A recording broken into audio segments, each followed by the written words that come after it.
It's time for the first parkrun ever in my hometown of Moss, and it would be so cool to win the first one of hopefully many thousands.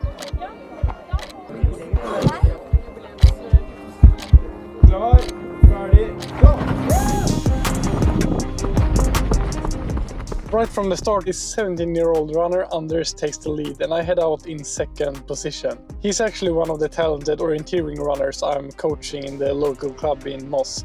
He starts off at almost 3 minutes per kilometer pace, and I know that is way too hard for me to keep up with the whole way.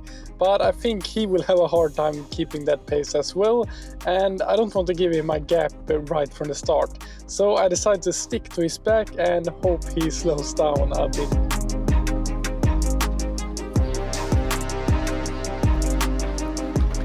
This 5-kilometer course is set on these pretty fast and runnable trails. It is 2 laps on a 2.5-kilometer course, and the course has some sharp turns and one quite steep uphill at the end. So while being a pretty fast 5-kilometer, it for sure is not the fastest one.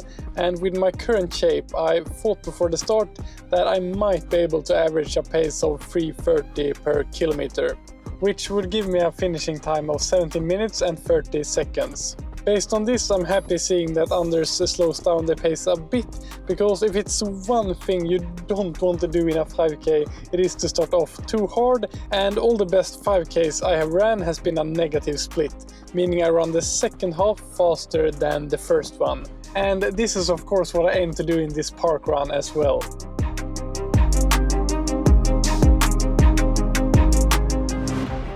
I'm sticking to the back of Anders, and we come into the first kilometer at a split time of 3:33, and I'm really happy to see this on my watch.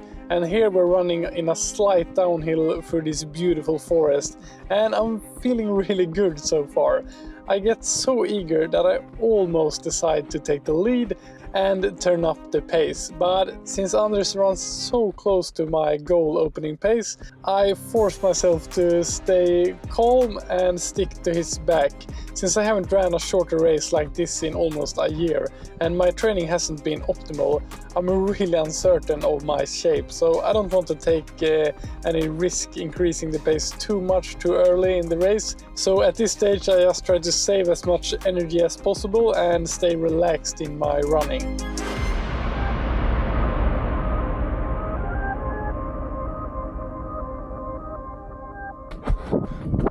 Running alongside the fjord closing in on the second kilometer, I still feel good and I really enjoy myself being back racing. I've been only running ultramarathon races and orienteering races so far this year, and between those I have struggled with some different injuries, and I must say I really miss these shorter all-out races, especially on a beautiful course like this one. It's so cool, and I'm so glad and grateful that the organizers decided to dedicate their time to start up a parkrun here in my hometown of Moss in Norway. And being new to parkrun, since it's not that big in Norway yet, I find it so great that there are no entry fees and it's this low barrier race where everyone can feel welcome once a week throughout the whole year. And you can run fast trying to come first like Anders and I are doing here, or just run easy or walk at your own pace, enjoying being active outside with others, and of course compete against yourself trying to get a new personal record on this particular course. The second kilometer we clock in at a split time of 3:35, and here we even pass some sheeps that just makes this beautiful course and running experience even more nice. I still feel good, so I start thinking of trying to get in front to increase the pace and see if I can open up a gap before we start the second and last lap of the course. This is also where the only uphill of the course is, so I think it might be a good place to start pushing harder. But it's a fine line of how hard I want to push there, because if I accumulate too much lactic acid in this uphill, that will cost me a lot the rest of the course.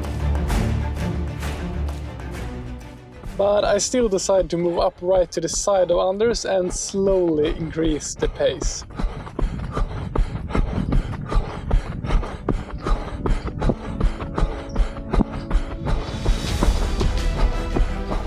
Getting to the top of the hill, I feel that I start to get a slight gap, and as I get ready to fight hard to hopefully run a faster second half and take the win in the first ever park run here in Moss, I want to thank the sponsor of this video, that is the running apparel brand Soar Running.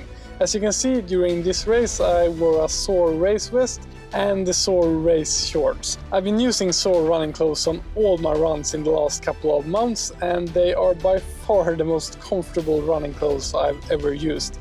And when running a race with this vest and shorts that are super lightweight and have such a great fit, the clothes for sure don't get in the way of me performing my very best when trying to win this race. So thanks Soar for creating this premium apparel for us runners and for supporting my channel.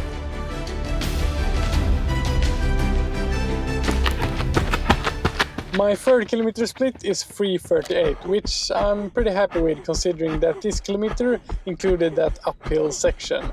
So now I just try to steadily increase the pace towards the finish line, hoping that no one will have a chance to catch me. I have felt that the gap has become bigger, but I'm still a bit stressed because with 2 kilometers left, this is where the race really begins, and I can feel that my legs are really tired at this point. So I'm worried someone that has saved their legs at the first lap will be able to catch me. But I hope and think that I have 2 good kilometers left in me, and I'm for sure ready to fight hard, because I really want to win the first ever park run in Moss. I ran the 4th kilometer in 3:23, my fastest split yet in this race, and although I'm hurting, I tried to smile knowing that I'm still in the lead, and as I talked about in an earlier video about mental hacks elite runners use to run fast, this is actually a great method to trick your mind and work through the pain. And this is also a tactic that the GOAT of marathon running, Eliud Kipchoge, uses often. I think this actually helped, because I really feel ready to step up the pace to another level, and if anyone is going to catch me in this last kilometer, I think to myself that they will have to work really hard for it.